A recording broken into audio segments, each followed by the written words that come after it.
Hey there, and welcome to another Music, Life, and Everything in Betweens with me, your host, Dave Does. Either you're over watching this over on YouTube on the Dave Does channel, or you're listening to this on the ADK Rock radio station. Either way, welcome, and thank you for joining me today.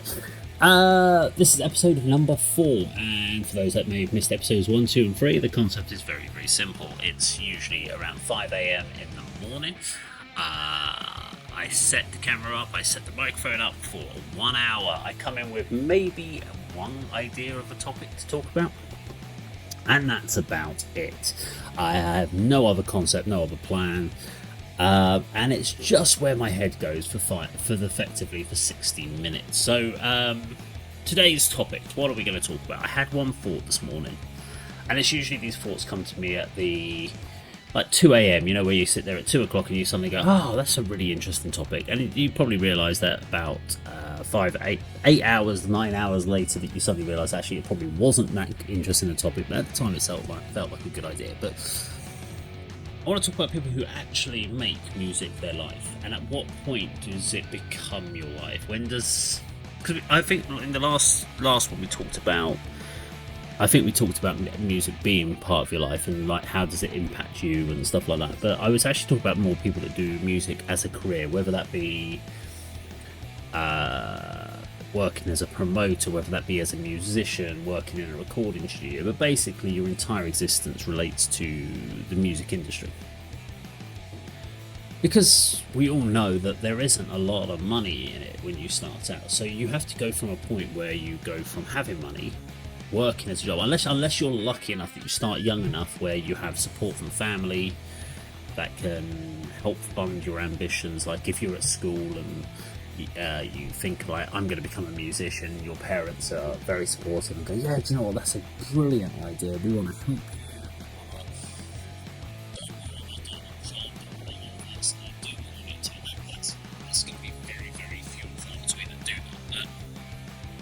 It does make me think about, like, especially within the rock and metal world, it's a very hard industry to get into in the sense of being successful in it. You've really got to do your craft, you've got to understand, you've got to have a lot of financial backing behind you, but also it's the amount of time and effort that goes into it, because you're not just talking about the time where the band goes on the stage and plays. That's the smallest part of it being in a band. You've got the rehearsal time, the weekly rehearsals, the writing sessions, the PR behind it, the social media accounts, trying to come up with new concepts, new content for all your different social media platforms that you've got to be on.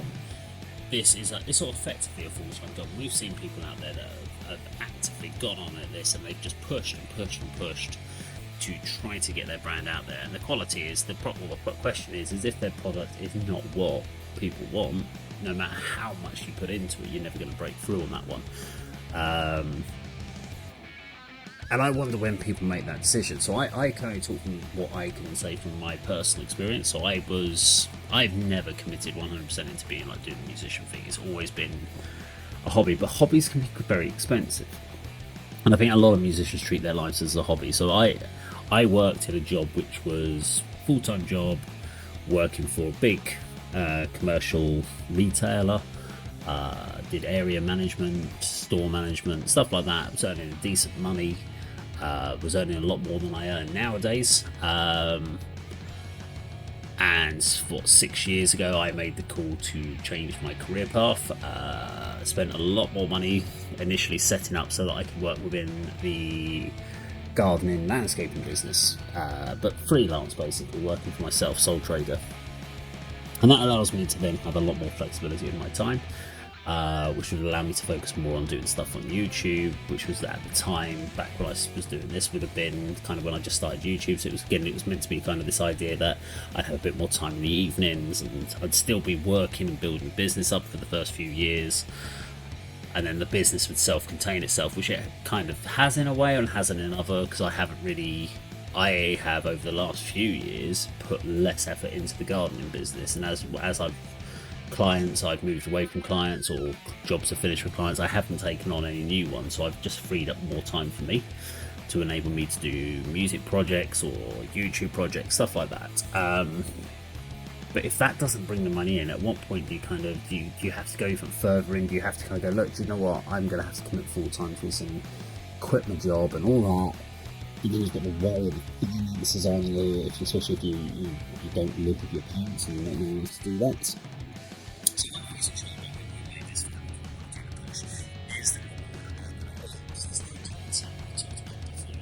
these shows about guarantees, and there is nothing in life is guaranteed. All you can do is go in there with the aspirations that you're going to do your best. So for those that can achieve that level of starting a job or starting a musical career and being able to fully pursue it and just focus on that, I am in awe of your ability to do that without the worry of the finances. But if you can do it even with the worry of finances, I'm shocked. I'm amazed that you're able to do it, because it's such a stressful thing to do. Because I'm at the stage now where I'm going to have to make a call in the next couple of years about to make my life easier. I could go back into retail work, earn more money. Yes, I'd be working more hours. I'd have less free time, but I'd be financially in a much better place. But I would have to give up on the dreams of what it would just become an occasional hobby sort of thing, and that's where I don't really want it to go that way. But I'm also I'm a realist at the stage. I'm 40. The hell am I, 46? Yeah, at the age of 46, my dreams and aspirations of doing anything in music are pretty much gone. So, sorry, I had to have a drink of coffee there because I've been talking there for non-stop for 6.5 minutes. But yeah, why? What is it? Can you do? What can you go off and can you go down the route of being a full-time musician? Because there is no clear path in everything else you do. If you went into a job or anything like that, you could say, start yourself off at the bottom, work yourself up as an assistant, work into this next role, do this. You can do training courses, you can develop, you can go on workshops, you can go on SILBs. There's nothing like that. What you have got is a million different ways of people telling you, oh, sign up with us and we'll help you build your music career and sign this. And you end up just hemorrhaging money. You just throw money at your musical career, so you end up being the most expensive hobby to achieve very little. And that's we saw that with ADK for our live shows. So we did a video over on the ADK Rock and Metal channel the other day, which was just explaining obviously the 7 shows that we put on in 2024, what we took, what the costs were, and obviously what we then had as money taken in ticket sales, etc. So what we made back, and it gives you an idea of just how brutal it is out there for bands, for promoters, for venues. It's no one of those groups is doing well. Let's put it that way. Apart from the big ones at the top, tickets counters are, because they have no overheads in that sense, and they make a commission on every single ticket you sell.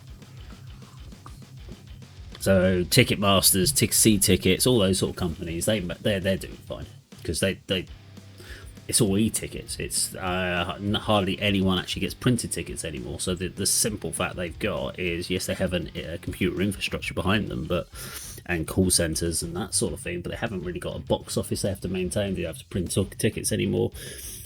And they don't even have to promote, because the promoters will go out and do the jobs to promote them, and they just instantly just go ticket fees, and that's where they make stupid amounts of money. So, I forgot what the question was. What did I start the hour with? Music as a life, yeah. I would have loved to have been in that position. I don't think I'm in the right mentality to do it. I'm far too lazy. I have to be honest. I'm far too lazy, which is going to some people go, no, David, you work really, really hard on what you do, but I jump from things to things. So I'm one of these guys. I like to have about 5 million different. Okay, exaggeration. I like to have about 50 different things on the go at any given time. I like to drop into it for like 20 minutes and then go into something else and come back to something later on. I don't have to do one thing initially. Start or finish is a difficult thing. Starter or multiple things, that's definitely me. And occasionally I finish a few of these projects, but so hence why we do so many things on ADK with live shows and radio stations, and it's keeping those things alive is the challenge. So I've gone off topic again. This is what happens at 5 AM. I'm having a cup of work more often than a proper coffee now, so take a little bit for a walk. So we've been out at 4 AM for a walk through the fields, and it's 5 AM now, so I've had about an hour to kind of get my head together on this one. But yeah, musical careers. I don't. Is there a point where is the point when you start to make enough money to make a living off it, Is that when you can say that you've actually moved away, you've been a success? Because you can. I mean, there are people out there that will basically play regular gigs and they'll be working in covers bands and they can make money every week and that's enough for them to live on. And that's great if you can do it. I mean, also, would you say that is it beneficial for bands to move into a more commercial field initially? And what I mean by this is for artists to release stuff. Let's say that you're a really aggressive metal band and you really want to play some real brutal death metal stuff, and then you realise that no one really cares. But if you went and covered Taylor Swift, you'd probably gain a load of notoriety. Could you then flip it over? Now, it's a flip from doing something like a Taylor Swift song to brutal death metal. It's going to be really tough. You probably could, and you would probably get a little bit of pushback on it, but you would at least get places. Someone who did this right now, I think his name is, if I remember right, Charlie Simpson. And he is guitarist, singer with the band Busted. Before he was in Busted, he was in a band called Fightstar. Now, when they were putting together Busted, they were putting together this kind of boy group band type thing. It was put together by a label, if my understanding is correct. And he applied to be part of that, and they went out and they did these pop rock, boy band songs, got very, very popular. And then when he went back to his band Fightstar and obviously got more success from Fightstar, which he could never have achieved if he hadn't have done Busted. So it was a great way, and we've seen the same with things like Corey Taylor, Slipknot. So, well known for his frontman, before he was in Slipknot, he obviously was in a band called Stone Sour. He wasn't doing much with Stone Sour at the time. Got into Slipknot, Slipknot blew up, did Slipknot for Face to Blames, then went back and did Stone Sour at the same time, and does both projects. And Stone Sour got massive fame because of the fact of the Slipknot connection.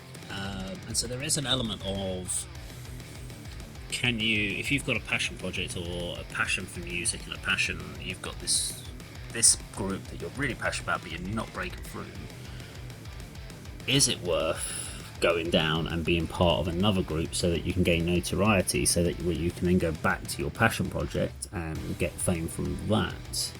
We've seen it with musicians before, with I guess Mike Portnoy with his Dream Theater connections, and then he's been able to, he's a phenomenal drummer anyway, but he's been able to go off, and every project he does, he gets talked about in that one. So there's definitely elements there that you could utilise popularity in other projects to get your passion project off, the thing that you're the most passionate about, I guess. And again, I've gone off on a random tangent. This is what happens. I tell you, 5 a.m. is the best time to go off on random thoughts. I mean, we are here at Tower Film, and this video will come out way before the radio show does. The radio show one, this is probably coming out at the end of January, but this is actually the end of December when I'm recording this at this moment. So this is actually on Christmas Eve, 5 a.m. on Christmas Eve. I know it's crazy. Why am I up at 5 a.m. on a Christmas Eve? But I'm one of these people that I'm intrigued. Who do you work better in the mornings? Because there are some people who can't do anything in the morning.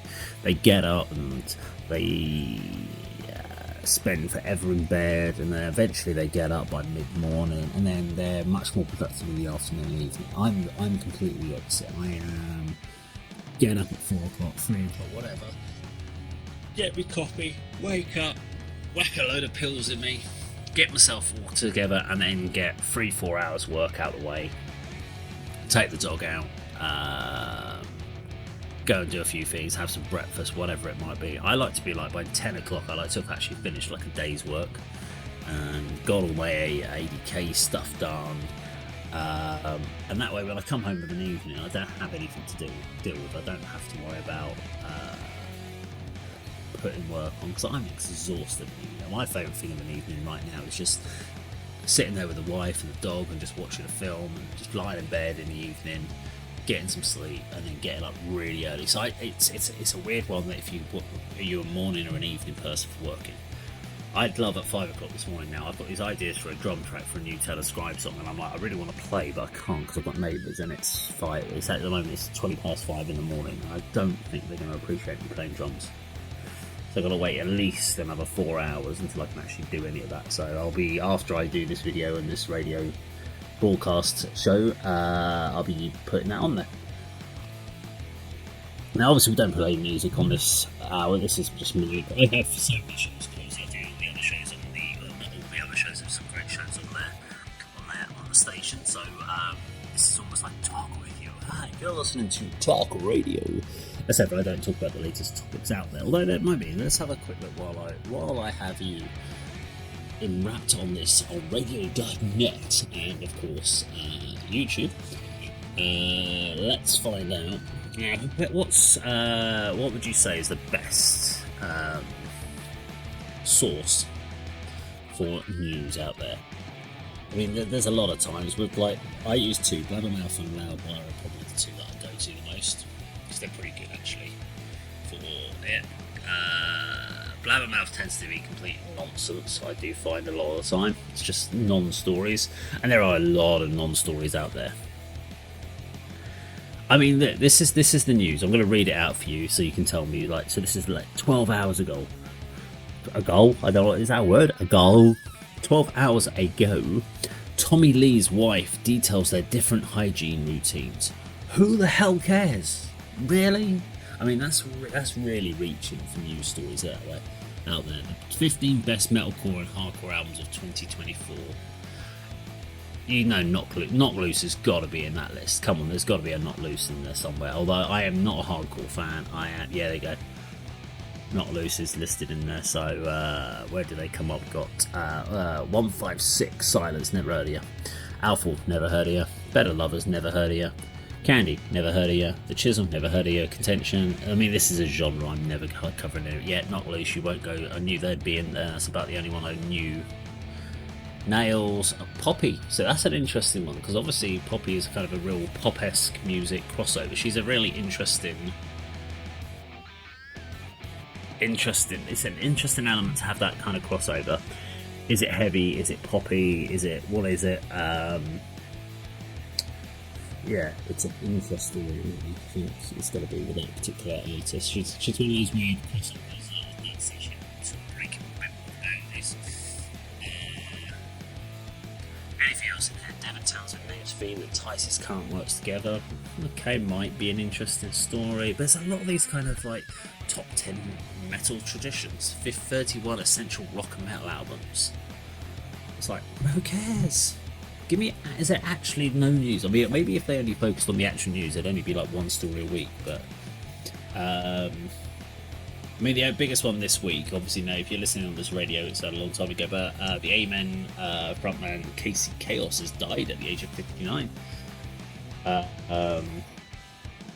just remember, I can't remember, got a holiday for you. Whatever that song was, I remember that one. That was a really good track.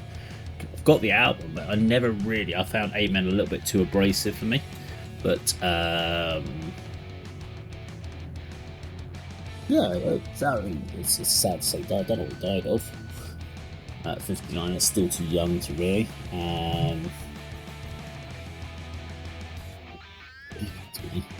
Right, anything else in the news? No. Worst suggested Linkin label. The worst suggestions Linkin Park's label gave them early on. No, don't care.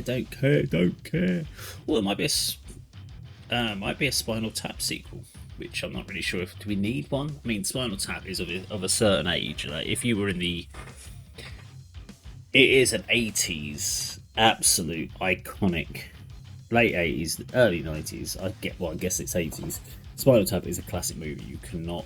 It's a tour bus favourite for bands.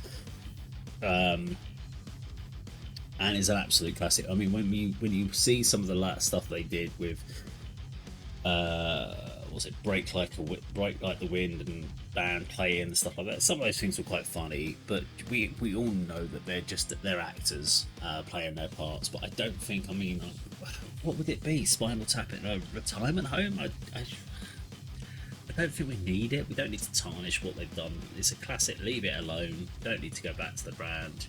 let them go off. I mean, they've appeared in other elements as offshoots characters. Was it the Ferrymen or something? It was called, which I think was. I think when you start going down that, that's pretty cool. Adult film star Emiya Miley claims MGK once drank her urine. What? There are times when I read the news and the rock news and I just go, why? Why? Music, life and everything in between, and the most pointless. Oh, there is some news here. FTC announces new ban on concert ticket junk fees. That's quite an important one. So we talk about that because, yeah, all these fees getting tacked on at the end, which is a bit crazy. Because we do advanced tickets for ADK events, and we sort of do like, so if we're doing an event with 4 bands on, we'll do it for like £10 on the door, £7.50 advance. Now you got to remember there's like 60 pence fee on top, so it takes you to £8.10. But so you still save like £1.90 on the what you would have paid on the door, which isn't. I mean, we'd love to go even cheaper, but then we'd have to put the on the door price up, so we'd have to make it like still $7.50 in advance or $12.50 on the door to make the advance sales even higher. And that's really important. People want advance sales, but what we're finding with these smaller events is that people go look at it and go, oh, £7.50, oh, I can't afford that. And then I get bands going, oh, well, we need to get paid. And you're like, well, hang on, you can't even get 5 people to come through the door to watch you play. How can I justify paying you? I mean, we lost almost, I can't remember the exact number, but it was just under £500 for the events we put on. So we did 7 events, so we lost around about £90 an event, roughly. Which, the way I looked at it was, I would have spent money on a night out. If I'd gone to see those bands, I would have probably spent about 50 quid. So with the concert tickets and drinks and food, so if I take that out of the equation, I lost a bit of money, and I got to see some favourite bands of mine, etc. But also on some of these events we do, because I'm having to, it's not like I can actually go to these live events and enjoy myself, because I'm also the ticket door person, so I'm basically covering the door, so I'm not actually watching the bands, and in between bands when they're changing over, so I have to get there early, meet the bands, sort everything out with them, speak to the sound guy, make sure we're all set for sound and we know what the changeover times are and all that sort of stuff, make sure the guys know where the green room is and who's doing gear swaps over and merching and all that sort of stuff, all that wonderful information that needs to be sort of passed around. Then I've got to wait around for about an hour while sound check, hour and a half while sound checks go on, then the doors open, then I sit on the door for 3 hours, 4 hours, stamping people's hands, taking money if they do pay on the door, just checking tickets. And then in between bands I run up stage and I set cameras up and I come back to the door and I cover the door again until about the last band plays, and at which point I can then watch the last band, because we kind of let people in at that point. Once the last band started, we just let the door open and anyone else wants to walk in and join the night can do that. Little tip there, if you're just wanting to pop in for an ADK event of an evening but don't want to pay for a ticket while they'll come down, you could just walk in for the headliner.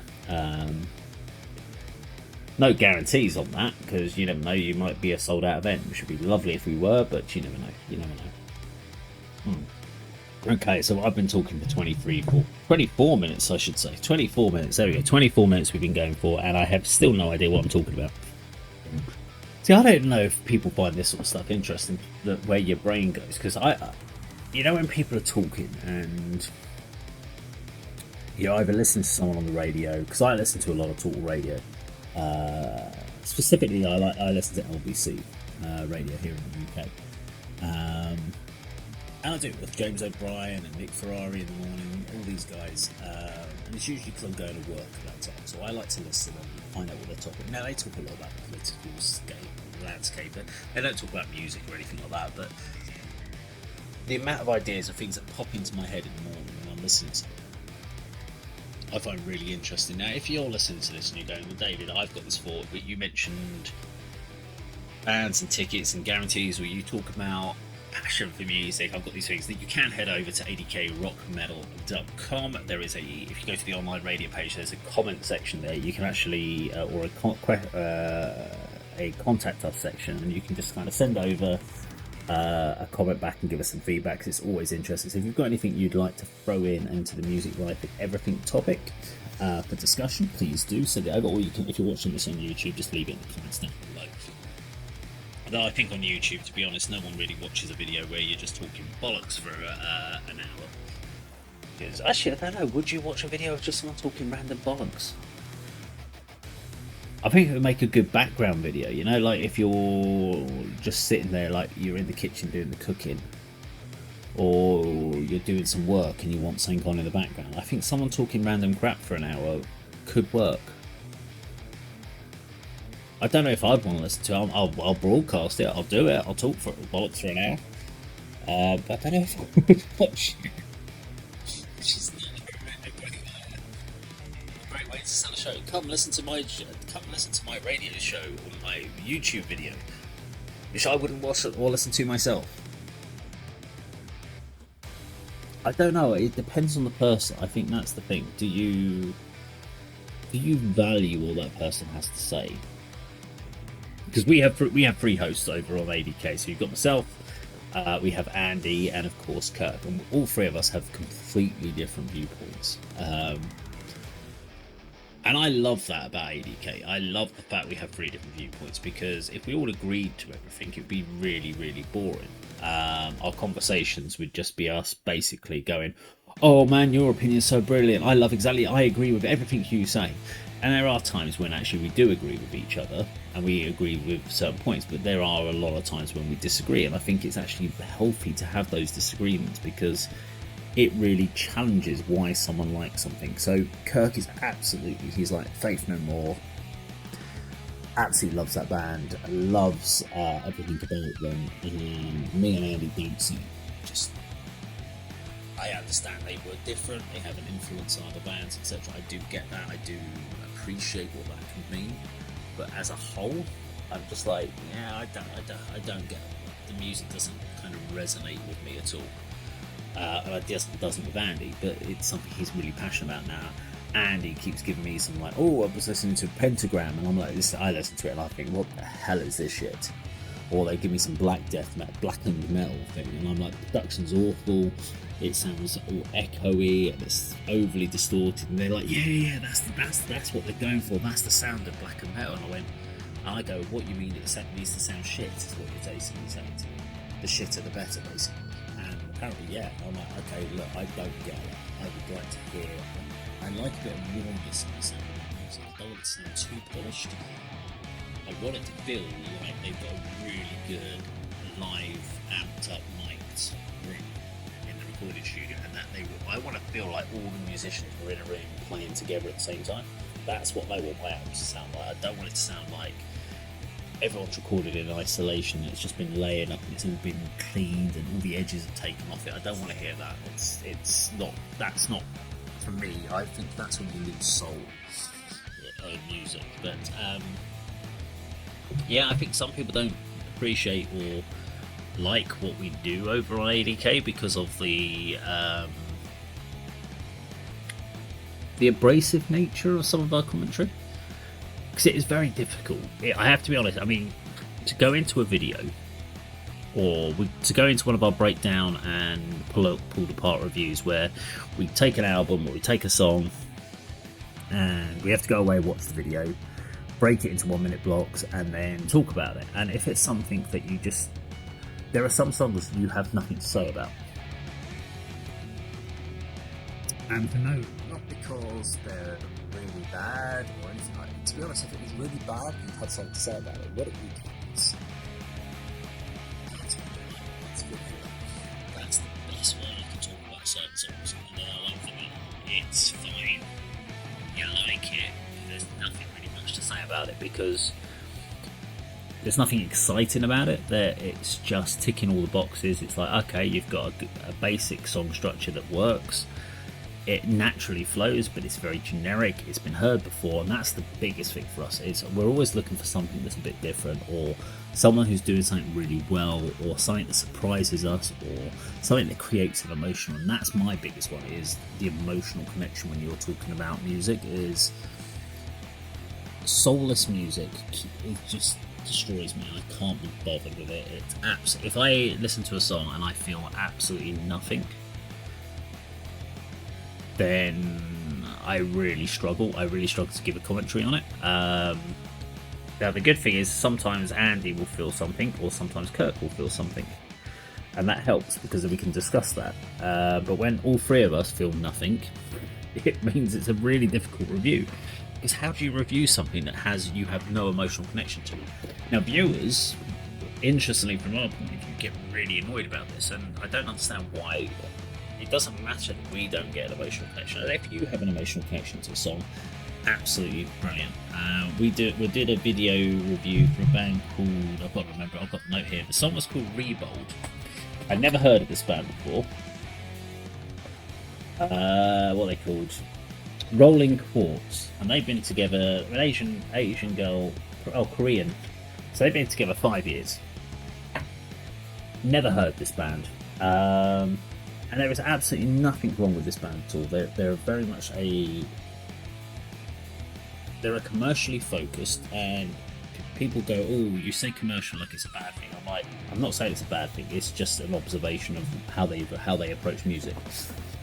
Because the songs that I've heard a couple of songs. Like the one for the review, and I thought I'd check a couple of the others out. Are for me soulless. There isn't anything of any significant substance to it. The songs themselves, though, were fine. Not bad songs. They've got hooks to them. They've got nice. The music's fine. They played everything well. The music's fine. Vocals are good. But I was left feeling nothing at the end of it. There was no aspiration at the end of it for me to watch the video again. There was no reason for me, nothing to make me go, I really want to listen to the song again because it's connected with me in a way. It didn't make me feel energized. It didn't make me feel sad. It didn't make me feel despair. It didn't make me feel angry. It didn't make me feel one way or the other. And it made me, that's where I go, it's vanilla. It doesn't resonate with the listener, for me.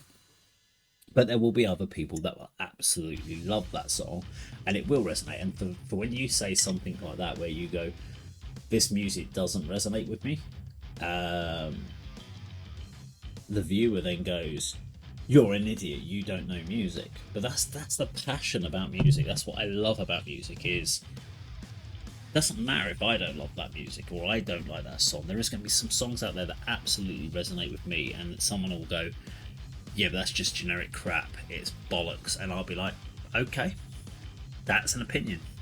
We may not agree on the opinion, but I appreciate it. And actually, do you know what? There's probably more conversation to have with that person than someone goes, yes, it resonates with me as well. Because what conversation am I going to have with someone where they say the song resonates with them? All we're going to be doing is sharing why it resonates with us. I don't want to build that relationship. I don't want to try to outdo why it resonates with me more, or they do that to me. I don't feel that's what I'd much rather have those conversations with people who go, a song resonates with them and it doesn't resonate with me, and we can have a really interesting conversation that way. I walk away from those conversations with people far more fulfilled than with ones where we're on the same wavelength. Because yeah, it might give me a bit of an endorphin buzz, like, oh, that was cool, and oh look, I got a new music friend, yay! But I don't know why I did that. A bit of in between is there for those of you at home. But yeah, I don't know why. I don't want to have like best musical buddies and stuff. I want to have people to have honest conversations about music. And that's why YouTube's such a weird world. It's such a weird world, but. 1 second. Because I still see people absolutely falling in the trap of watching reaction videos, and we have ADK, and even me and Dave does. I don't do reaction videos.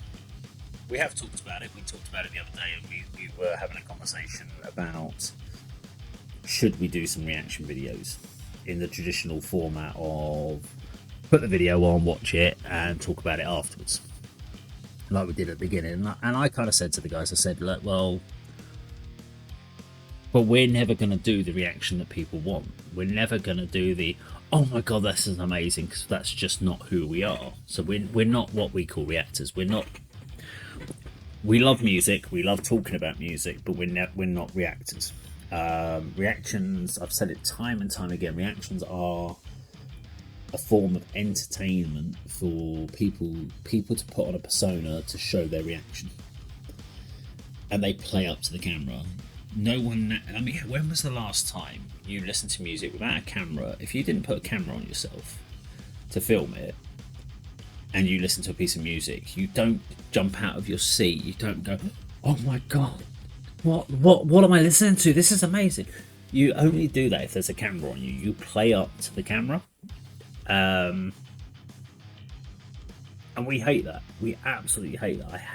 I hate TikTok. I'm anti TikTok. Someone mentioned and said, "Oh, if you want ADK to grow, you really need to do some TikTok stuff." I was like, "Nah, not doing it. I'd rather ADK fails than do TikTok videos. We'll do reels. We do some shorts and we do some reels, but we don't do playing up to the camera ones. We don't do staged ones. We might just take some clips from videos and cut them into some shorts, but we will never do we haven't, I point blank refuse to do any of that staged videos, staged shorts and stuff like that, because I see enough of them, and I skip them and I swipe whenever I like many people. You go through your phone, and sometimes the shorts and the reels are better than starting a full video. If you've just got like 10 minutes and you're just waiting for someone on an appointment, it's quite good just to flip through reels because you get a lot of content very, very quickly. Yeah. Oh, early mornings, almost 40 minutes in. Oh, yeah, 36 minutes. Well, okay. God, hours going by. But yeah, whenever I suddenly see something that's staged and they're fake and just makes me feel sick. It actually does make me worry that this is where the world is. So musicians that go out there, they work their socks off, they work really hard for what they do, and then some freaking moron comes out there, and they're probably not a moron because they've known how to manipulate the system. They'll come up there, put a camera on, and it'll probably be a woman in a tiny skirt or something stupid like that, or some bloke doing a practical joke thing, and they'll get 10 million views on the short and make a load of money off it. And you think, we're back to that mentality of sex sales, and it's the easiest way to do it. And you then have to start going, well, do we need to overly sexualize the look of our band? I mean, when I watched that video for that band, I've already forgot, Rolling Quartz and the song Rebold, the first thing I thought was, oh, I looked at the video and I've got these five attractive Korean ladies, all kind of different varieties of rock chick looks with stockings, suspenders, and all that sort of stuff. And I'm like, okay, it's a good look. Are these models like pretending like they did in the Nightwish video for Bye Bye Beautiful, where it's girls pretending to be the band and we're going to switch? And I was like, oh no, they are actually the band. But I was like, okay, it's a very distinct look and it helps. But I mean, how often do you get a band of musicians that come together and all five people are good looking? It doesn't happen, not in rock and metal. It's always it's usually bass players, the ugly guy. Sorry, bass players and drummers. We suffer that fate, but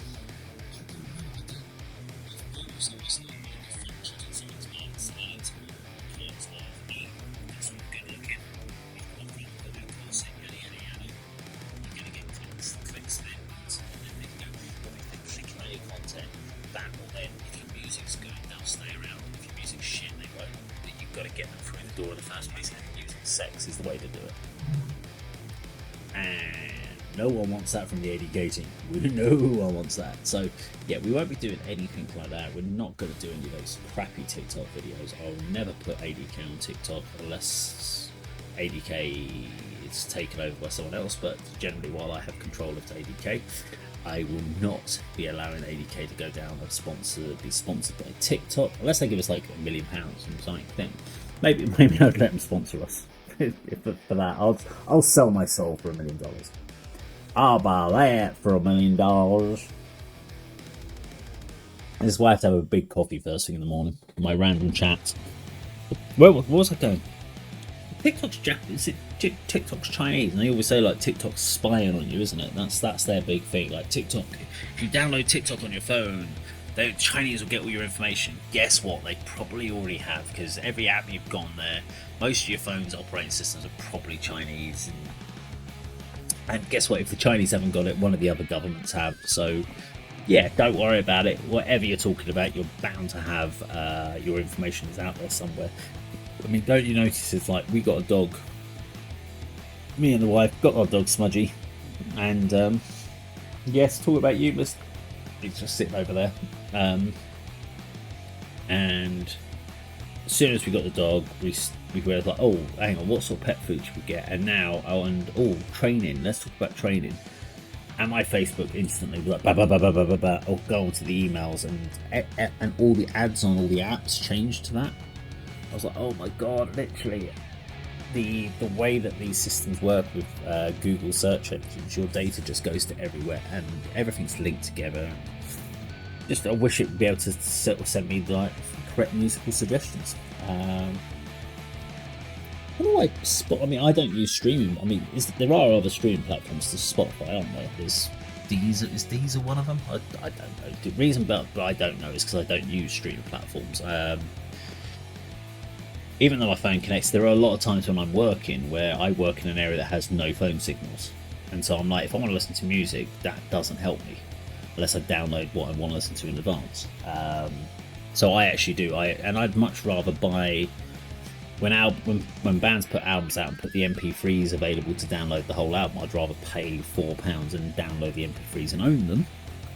And that way, if it ever gets pulled off, I've still got the MP3s on my system. I have a big old catalogue full of MP3s of different bands from the days, so I don't have to go through search engines. But because I don't use streaming platforms, I don't understand really the benefits of them. And unfortunately, I understand, the one thing I do understand is that's how the charts now are, and you can make money on it if you're one of the big artists on Spotify. But if you're not, you basically just go, oh look, I had 500,000 streams last year, yay, I made £100, and you just go, really? Oh, but you're getting exposure. That's the big thing now. It's like, you talk about music industry now. If you went back 20 years ago and a promoter or a record label said, if you do this, you're going to get some great, we can't really pay you, but you can do it for exposure, you'll get some great exposure, you'd be like, piss off, mate, I'm not doing this for exposure. Now everything's exposure. You've got to get more exposure, you've got to get out there, do the gigs, do the things, but it'll just be good. We can't pay you and I mean, as a promoter or booking agent, if whatever you want to call me for that one, I completely understand, and that's why we do this analytic breakdown of gigs, is because I want people to understand that when a promoter, as a artist who approaches a promoter, says we need a guarantee because we've got to travel 2 hours there and it's going to cost us 40 quid in fuel, simply put, that promoter is not going to make any money off the night on the tickets anyway. So adding your costs onto there means it's all just coming out of their pocket. Now, if they're a full-time promoter, they may have other events that they can subsidise that and take money from that to pay for that event, and you can do it as a bigger, but generally that's not going to be the case. Promoters don't have that stockport, and that's if they're getting paid themselves. Many promoters, in fact all promoters that I know locally within the scene, none of them do it for a job. They all do it in their own time, help bands get played. So what the promoter is effectively doing is going to the venue, hiring the venue and the sound guy for that night to put on their events. So it's not like the venue are paying for it. That's the thing. So the venue are not paying for that band to go in there. It sometimes feels like, oh, if we were to go and play, I don't know, the Flapper in Birmingham or something like that the venue will pay. And occasionally they do, like the 6 Bar, occasionally they'll put on their own events paid for by them. But generally what they'll have is, like in a 6 Bar, you've got Atomic Asylum, you've got Pure Spirit, you've got ADK, there's a couple of others, I can't remember the other guys that do it as well, apologies. But what we're doing is we're basically using the venue, paying for the sound guy, deal coverage and stuff out of our pockets, so the venue doesn't have to. So it's these promoters that are actually doing the money. So when you go and ask for more money from them, they haven't got any to give. They're already paying out of their pocket, and they're going to lose money on the show. So they're going to do everything they can. But what you do is you go and spend more money on. You spend more money on advertising and blow loads of money. I mean, we've seen from historic data that we've seen from when we've done advertising for gigs. At the end of the day, the show lost a lot more money. We may have had a few more ticket sales on the day, but we spent so much more on advertising that actually our bottom line was a lot worse off. So it just doesn't make any sense from a show. Okay, I'm getting near the end of my coffee here. And we're getting near the end, so I'll have finished this coffee in time for my fit. I've got 15 minutes left, and I don't even know what I'm talking about right now. I've gone off on a really random tangent. I started going on about social at Spotify, didn't I? Yeah, I forgot about that. Yeah, I don't get it, because like Spotify views. How do you gain Spotify views without paying for it? Because I get loads of messages on the band account or on other accounts, or other people going, yes, hit me up if you want me to add you to your playlist. And if you ask them to add you to a playlist, they're like, yeah, I can get you this many streams on Spotify. You just need to pay me £20 and I'll do that. And you're like, so what you're doing is paying robots. It's the same with YouTube. You can pay for robots effectively to watch your videos, but that doesn't help you in the slightest, because what you find is they watched it for less than a minute, and you think, well, hang on, if it was genuine people, they'd have watched it for more than a minute, surely. You'd have definitely seen a lot more than that. So what you're getting is robot views, which doesn't help you with the algorithm. If it's less than a minute, it's not really going to do anything for you apart from tell YouTube that your videos suck, basically. Even if they don't suck, or even if your videos already do suck, it's not going to help you either way. So is the Spotify the same problem, or do you just create lots of playlists? Should you just create a Taylor Swift playlist and then add your band into it, and hope that you get more plays? Is that the way to do it? Which is not a bad idea. Pick like the most popular band, put a load of their stuff in, and just slip a few of your songs in there for good measure. The way to do it. I'm going to try that. I'm going to try that with Telescribe, see if we can throw some sort of our songs in with some of like the biggest bands out there. Might work. See, might boost some views, listens. I don't know. I hate doing it though. That's the thing. It's Spotify is or streaming platforms is the thing that streaming platforms destroyed the music industry. But if you want a career in the music industry now, you have to use streaming platforms. Because if you have bad streaming numbers, people won't book you. And it's really annoying. We don't push. Telescribe doesn't push streaming platform. I point blank, I don't want to. The songs are all up there. And so if people search for Telescribe, they'll find it on there. But I'm not going to actively push people over to the streaming platforms. I'd much rather people bought a physical CD, downloaded the MP3, but the problem is people's devices nowadays, they're not even set up to do that. So if you want people to listen to your music, the way that the industry has moved forward is we don't, and this is the thing that kills me, is if you actually really think about it, streaming platforms don't benefit anyone apart from the streaming platform people and basically mobile phones, because it's an app basically. It's not physical hardware that's required, like when you had CD players, record players. I mean, we are seeing a resurgence in CD sales, which is good, because CD sales have sucked so much in the last sort of 10-15 years. But we've seen, because of the price of vinyl has become so expensive, whereas we had a resurgence in vinyl, we're now seeing a resurgence in CDs, because people actually suddenly realise they actually want to own something from a band. So when they really get into a band, they want to have a physical CD. They want to own, I guess, a piece of. Sorry, the all this stuff. Come on, after all this coffee. They still want to earn or have a piece of merchandise. They want to, not just a T-shirt. They want to have a CD, even if they don't listen to it. But the problem is, if we have more of this, what you'd see is more cars would have to go back to having CD players in, because there are cars that don't have CD players. Mine does. Both my van and my car have CD players in. But that would reinforce that. It would rebuild the CD industry. The CD duplication manufacturing plants would have more work coming in. You'd see CD player sales going back up. So having streaming platform took so much away and created so little as far as jobs. It destroyed jobs but didn't create anything. That's the reason why I hate what streaming's become. It took money away from artists, it took money away from manufacturers, it took money away from the electrical industry, it took money away from production plants, it took money away from the home studios. I mean, you could argue also like music studios have suffered a lot, but I think the difference between home recordings and people doing it at a recording down at home versus a music studio is the expertise. The expertise of you're not going to build those expertise. You can't buy a plugin. That is the expertise of someone in a recording studio. That person with those mics and recording and setting up those mics correctly versus a home studio is massively different. Now with Telescribe we recorded it at home. But we knew the result we were going to go. We knew it was never going to be like the most polished premium album. We knew it was going to have a rawish sound, and we were okay with that. Drum wise, we record it on MIDI drums and do drum replacement to get the sound that I want. Although actually I have to say, the debut album sound wasn't my sound. I didn't pick this album.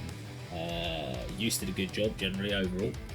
I think there was things I tweaked for the second album, but he went off me, picked a drum kit and kind of just set out and did it, and I trusted Yusuf to set that out and take ownership for that project, and I think that was what was really important. Was I didn't want to micromanage and go in there and say, oh, could you change this, could you tweak that, because I don't like that snare sound, because that's not my job. His job was to record the album and to get the final process, and if he fucks it up, blame is on him.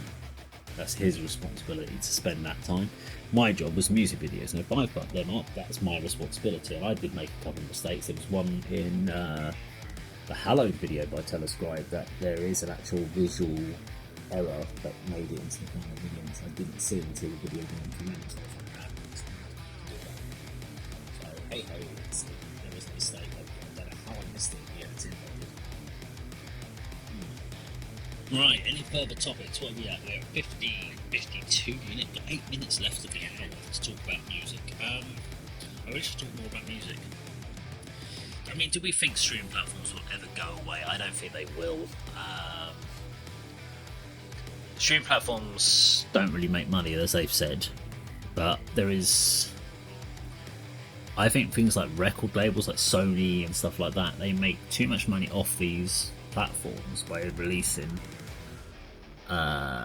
by selling the rights to the songs to them, or leasing the rights to the songs to these streaming platforms, because I mean they don't have to do anything. What's their upfront fee?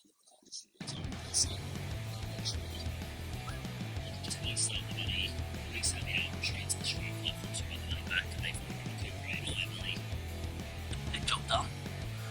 And then the artists can take their royalties back, but they basically the labels are not going to go back to the old way. There's too much risk. You could spend £500,000 in a studio with an artist and then put an album out on physical media and make nothing, and then realise you've screwed up. But you can save a lot of money doing it through the streaming platform, because they can just lease it straight over to the Spotify's, Deezers, whatever, and send it over to them, get their money straight back, they're covered, they've made their profit, and then it's down to the streaming platforms, who will then start to recoup from their relevant fees, ad revenue, etc. But yeah, I think we've got to get it. We've got to find a way to stop him. Makes you think of that film Fight Club at the end, you know, when he blows up all the towers of like all the major credit card companies, and the idea to reset everyone's debt to zero. Could we do the same with all the streaming platforms in the world? Can we just like do a Matrix style thing and just hack the streaming platforms and shut them down for good? Can we make laws that make streaming legal, like they did back in the day with Napster and LimeWire? I think file sharing, all that sort of stuff. It's taken so much away from music. The joy, I remember in my teens going into places like going into HMV or R Price here in the UK, and you'd go through the music selection. They'd have their recommendations of heavy metal, and you'd pull out albums that you'd never heard You used to be able to listen to them on the headphones, check them out in advance. You'd look at the blurb about what sort of music it is. You'd look at the album art, cover art, and you'd be like, "Ooh, should I take a risk on this? This could be really cool."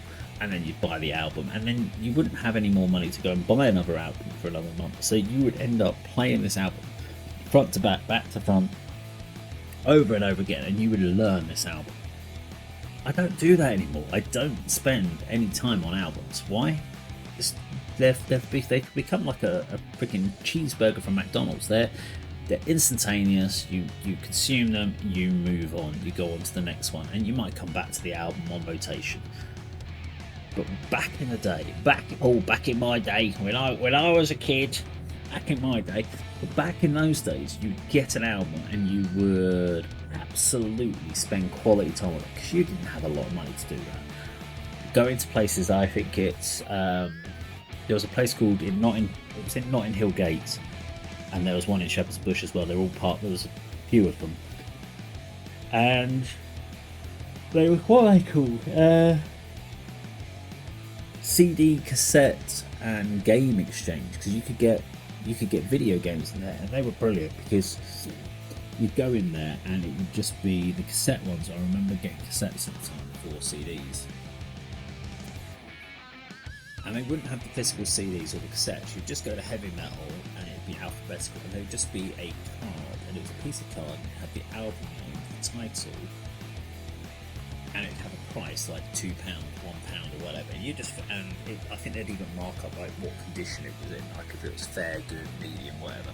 And you'd go through these little cards and flip through them, and you'd find I remember buying Iron Maiden and stuff like that. Pick the card out and take it to the counter, and then someone would go to the back and go through the drawers and stuff and find your tape that was listed and bring it out, and you'd pay for it, and you'd get all this music. And I'd go in there with a tenner and buy a whole load of albums and stuff like that, and then I'd have all this music for like the next till I got paid again, like for my Saturday job or my paper round, and it was phenomenal. This was your discovery. This is where you went. You'd go to these record shops, these old, new, and I love the new used ones because I used to get loads of retro old school like Def Leppard and stuff like that at the time.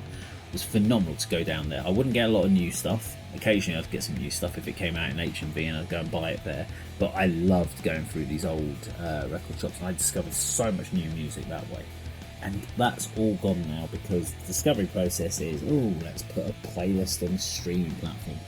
And I hope I'm getting across just how much I absolutely hate with a passion streaming platforms. And I have to use them every so often because it's the only way. Bands, when we're doing ADK events, send me their Spotify links, and I have to look at them, and I'm like, ugh. Here's the thing though, I don't look at how many listeners you've had on Spotify because I couldn't care less. If you send me and go, I've got 200,000 listens on this song, couldn't care. If you say to me you've got 10 listens on this song, still couldn't care.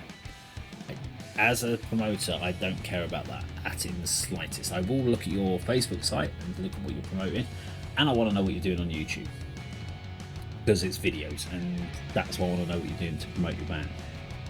I don't care about Spotify. I genuinely couldn't give a shit about it because what I have noticed with Spotify is just because you've got a lot of listens on Spotify, it makes no difference to your live performance and to your attendance at shows. So if you've got 100,000 listens on a song on Spotify, it doesn't mean you're going to sell out a gig.